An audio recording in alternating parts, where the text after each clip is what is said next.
اعوذ باللہ من الشیطان الرجیم بسم اللہ الرحمن الرحیم ربی یسر ولا تعسر وتمم بالخیر۔ سب سے پہلے آپ سے ریکویسٹ ہے کہ اگر آپ نے ابھی تک اس چینل کو سبسکرائب نہیں کیا ہے تو اسے سبسکرائب کریں، لائک کریں، شیئر کریں اور بیل آئیکن لازمی پریس کریں تاکہ آپ کو ہر نئی آنے والی ویڈیو کا نوٹیفیکیشن موصول ہو سکے۔ جزاک اللہ۔ تاریخ طبی جلد اول کا ہم مطالعہ کر رہے تھے۔ آج کے ایپیسوڈ میں موسیٰ علیہ السلام اور منوچہر کا دور، اس کے بارے میں بات کریں گے۔ موسیٰ علیہ السلام کا سلسلہ نسب۔ یعقوب علیہ السلام کی جائے پیدائش، اولاد اور ان کی تعداد وغیرہ کا تذکرہ پہلے ہو چکا ہے۔ ابن اسحاق فرماتے ہیں کہ لاوی بن یعقوب نے نابتہ بنت یشخر سے نکاح کیا۔ اس سے ارشون بن لاوی، مرضی بن لاوی اور کاہت بن لاوی پیدا ہوئے۔ اس نے شمت بنت بطادیت سے نکاح کیا تو اس سے قارون، بصیر، عمران بصیر بن یائر پیدا ہوئے۔ عمران نے شمیول بنت یدکیہ سے نکاح کیا تو اس سے موسیٰ علیہ السلام پیدا ہوئے۔ دوسری روایت، ابن اسحاق کے علاوہ دیگر مورخین کا کہنا ہے کہ یعقوب علیہ السلام کی عمر 147 سال تھی۔ 87 سال کی عمر میں لاوی پیدا ہوا۔ لاوی کی عمر جب 46 سال ہوئی تو کاہت پیدا ہوا، پھر کاہت سے یسیر، یسیر سے عمران پیدا ہوئے تو اس وقت ان کی عمر 66 سال تھی۔ پھر عمران سے موسیٰ علیہ السلام پیدا ہوئے۔ آپ کی والدہ کا نام یوخابز تھا۔ دوسرا قول یہ ہے کہ ان کا دوسرا نام باختہ تھا۔ آپ کی بیوی کا نام سپورہ تھا جو کہ شعیب علیہ السلام کی بیٹی تھی۔ موسیٰ علیہ السلام جرشون اور الیخیہ نامی جگہ پر پیدا ہوئے، وہاں سے یہ مدین چلے گئے۔ اس وقت ان کی عمر 41 سال تھی۔ آپ دین ابراہیم علیہ السلام کی طرف بلاتے تھے۔ جب کوہ طور پر اللہ سے ملاقات ہوئی تو اس وقت موسیٰ علیہ السلام کی عمر 80 سال تھی۔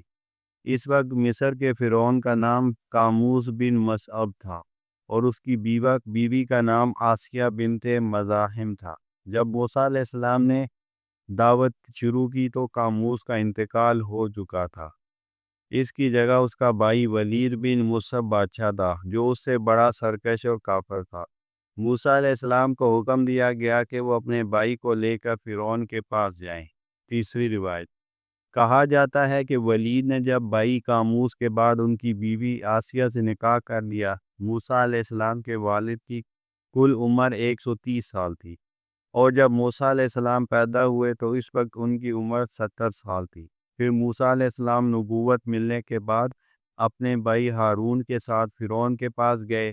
پھر موسیٰ علیہ السلام بنی اسرائیل کو لے کر مصر سے باہر آ گئے اور سمندر پار کرنے کے بعد وادی تی میں ٹھہرے اور بنی اسرائیل وہاں 40 سال تک ٹھہرے رہے، یہاں تک کہ ان کے پاس یوشع بن نون آئے۔ موسیٰ علیہ السلام کی کل عمر 120 سال تھی اور آپ کا انتقال وادی تی میں ہوا۔ موسیٰ علیہ السلام کس زمانے میں تشریف لائے؟ ابن اسحاق سے مروی ہے کہ یوسف علیہ السلام کے انتقال کے بعد فرعون کے بادشاہ لیان بن ولید کی بادشاہت ختم ہو گئی تو عمالقہ مصر کے بادشاہ بنتے رہے۔ بنی اسرائیل وہاں پھیل گئے۔ جب یوسف علیہ السلام کا انتقال ہوا تو انہیں مرمر کے ایک صندوق میں ڈال کر پانی کی گہرائی میں دریائے نیل کے کنارے دفن کیا گیا۔ بنی اسرائیل مصر کے فرعونوں کی رعایا بن کر رہے اور یہ لوگ یوسف علیہ السلام، اسحاق علیہ السلام اور ابراہیم علیہ السلام کے بتائے ہوئے احکام کے مطابق زندگی گزار رہے تھے، یہاں تک کہ اس فرعون کا دور آ گیا جس کی طرف موسیٰ علیہ السلام بنی اسرائیل نبی بنا کر بھیجے گئے تھے، اور اس فرعون سے بڑا کوئی سرکش، نافرمان اور بڑی عمر والا کوئی نہیں گزرا۔ کہا جاتا ہے کہ اس کا نام ولید بن مصعب تھا۔ یہ سب سے زیادہ سخت مزاج، سخت دل اور بنی اسرائیل سے سب سے زیادہ برا سلوک کرنے والا تھا۔ وہ بنی اسرائیل کو سزائیں دیتا، انہیں اپنا خادم بناتا اور ان سے مختلف کام کرواتا، بعض سے کھیتی باڑی کرواتا، بعض سے مکانات تعمیر کرواتا وغیرہ وغیرہ، اور جو کام نہ کرتا اس سے جزیہ وصول کرتا اور عذاب دیتا، جس کی طرف اللہ نے سوء العذاب، سخت عذاب کا لفظ کہہ کر اشارہ فرمایا ہے۔ اس کے باوجود کچھ لوگ دین حق پر برقرار رہے اور انہی لوگوں کی ایک عورت آسیہ سے اس نے نکاح کیا۔ یہ چند نیک سیرت عورتوں سے ایک تھی۔ ولید نے اسرائیل کو سخت عذابات میں مبتلا کیے رکھا، اور جب اللہ نے انہیں عذاب دلانے کا فیصلہ کیا اور موسیٰ علیہ السلام بالغ ہو گئے تو انہیں نبی بنا کر بھیجا۔ مصری نجومیوں کی پیش گوئی۔ ابن اسحاق کہتے ہیں کہ جب موسیٰ علیہ السلام کا زمانہ آیا تو فرعون کے نجومی آئے اور کہا کہ ہمارے علم کے مطابق بنی اسرائیل میں ایک لڑکا پیدا ہونے والا ہے، جو آپ کے دور حکومت میں پیدا ہوگا، وہ آپ سے آپ کی بادشاہت چھین لے گا اور آپ پر غالب آ جائے گا، اور وہ آپ کو آپ کی زمین سے نکال دے گا اور آپ کے دین کو بدل دے گا۔ یہ بات سن کر فرعون نے حکم دیا کہ بنی اسرائیل میں پیدا ہونے والے ہر بچے کو قتل کر ڈالو، البتہ لڑکیوں کو زندہ رہنے دو۔ اس نے ملک کی تمام دائیوں، ولادت کرنے والی عورتوں کو جمع کیا اور کہا کہ بنی اسرائیل میں جس بھی لڑکے کی پیدائش ہو اسے قتل کر دو۔ وہ ایسا ہی کرتی اور حاملہ عورتوں کو بھی تکلیف دیتی، یہاں تک کہ وہ عورتیں اپنا حمل گرا دیتی۔ بنی اسرائیل کے بچوں کا قتل۔ مجاہد سے مروی ہے کہ اس نے حکم دیا کہ سخت کافی سرکنڈوں کو چیر کر اور جمع کر کے انہیں ملایا جائے، یہاں تک کہ اس سے دہادار سطح بن جائے، اور پھر حاملہ عورتوں کو لا کر ان کا بچہ یہاں گروا لیا جائے، چاہ کہ بچہ گرتے ہی مر جائے۔ اس طرح بہت سی عورتوں کے بچوں کو قتل کیا، اور قتل کی تعداد بہت بڑھ گئی تو فرعون سے کہا گیا کہ آپ سارے بنی اسرائیل کو ختم کرنا چاہتے ہیں اور ان کی نسل کو مٹانا چاہتے ہیں، حالانکہ یہ آپ کے خادم اور غلام ہیں۔ تو پھر فرعون نے کہا کہ 1 سال بچوں کو قتل کیا جائے اور 1 سال چھوڑ دیا جائے۔ چنانچہ ہارون علیہ السلام پیدا ہوئے جس سال بچے قتل نہیں کیے گئے۔ فرعون کا خواب۔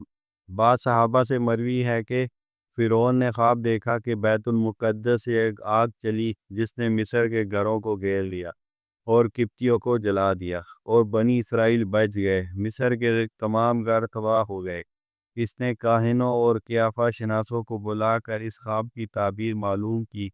انہوں نے کہا بیت المقدس سے آنے والے بنی اسرائیلیوں میں ایک لڑکا پیدا ہوگا جس کی وجہ سے مصر تباہ ہو جائے گا۔ یہ سن کر فرعون نے حکم دیا کہ جب بھی کسی بنی اسرائیل کے گھر میں لڑکا پیدا ہو اسے قتل کر دیا جائے اور لڑکیوں کو چھوڑ دیا جائے۔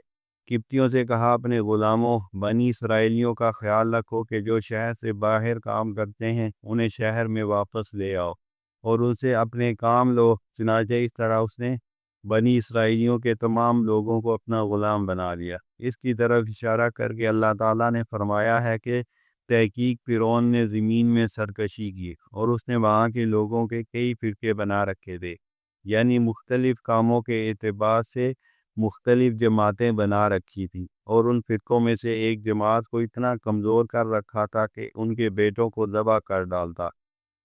سرداروں کے کہنے پر قتل کے حکم میں ترمیم۔ چنانچہ اس نے پیدا ہونے والے بچے قتل کرنا شروع کیے، لہذا کوئی بچہ بڑا نہ ہوتا اور وہ بڑی عمر کے لوگ فوت ہونے لگے۔ یہ معاملہ دیکھ کر سردار فرعون کے پاس آئے اور کہا کہ اگر یہ معاملہ جاری رہا تو پھر کام کرنے والا کوئی نہیں ملے گا اور ہماری ہی اولاد کو کام کرنا ہوگا۔ اے کاش آپ ان کی اولاد کو برقرار رہنے دیں۔ یہ سن کر اس نے حکم دیا کہ 1 سال بچوں کو زندہ رہنے دیا جائے اور 1 سال بچوں کو قتل کر دیا جائے۔ جس سال بچوں کو قتل نہیں کیا گیا تو اس سال ہارون علیہ السلام پیدا ہوئے اور اگلے سال موسیٰ علیہ السلام پیدا ہوئے۔ موسیٰ علیہ السلام کی پیدائش اور ان کی حفاظت۔ جب موسیٰ علیہ السلام کی پیدائش کا وقت آیا تو اللہ کی طرف سے حکم آیا کہ اسے دودھ پلائیے، اور جب اس کے بارے میں کوئی خطرہ محسوس ہو تو اسے دریائے نیل میں ڈال دینا، اور کسی قسم کا خطرہ اور خوف محسوس نہ کرنا، ہم اسے پھر تیری طرف لوٹا دیں گے اور ہم اسے پیغمبروں میں سے بنا دیں گے۔ چنانچہ جب موسیٰ علیہ السلام پیدا ہوئے تو والدہ نے دودھ پلانا شروع کیا اور بڑھئی کو بلوا کر لکڑی کا تابوت بنایا اور صندوق کے اندر چابی ڈال کر اسے تالا لگایا اور پھر اسے دریا میں ڈال دیا۔ اور موسیٰ علیہ السلام کی بہن اپنی بیٹی سے فرمایا تو اس کے پیچھے پیچھے چلی جا۔ چنانچہ وہ موسیٰ علیہ السلام کو کنارے کنارے سے دیکھتی رہی، اور فرعون کی قوم کو اس کا احساس بھی نہ ہوا کہ یہ موسیٰ علیہ السلام کی بہن ہے۔ موجیں آئی اور تابوت کو اوپر نیچے کرتی۔ یہ صندوق چلتا رہا یہاں تک کہ فرعون کے گھر کے قریب واقع ہونے والے پانی میں پہنچ گیا۔ موسیٰ علیہ السلام کا فرعون کے گھر میں پرورش پانا۔ آسیہ کی باندیاں وہاں نہانے کے لیے آئیں تو انہوں نے وہاں تابوت دیکھا تو اسے اٹھا کر حضرت آسیہ رضی اللہ تعالیٰ عنہ کے پاس لے آئیں۔ ان کا خیال تھا کہ اس میں مال ہوگا۔ جب آسیہ نے اسے کھول کر دیکھا تو وہ موسیٰ تھے۔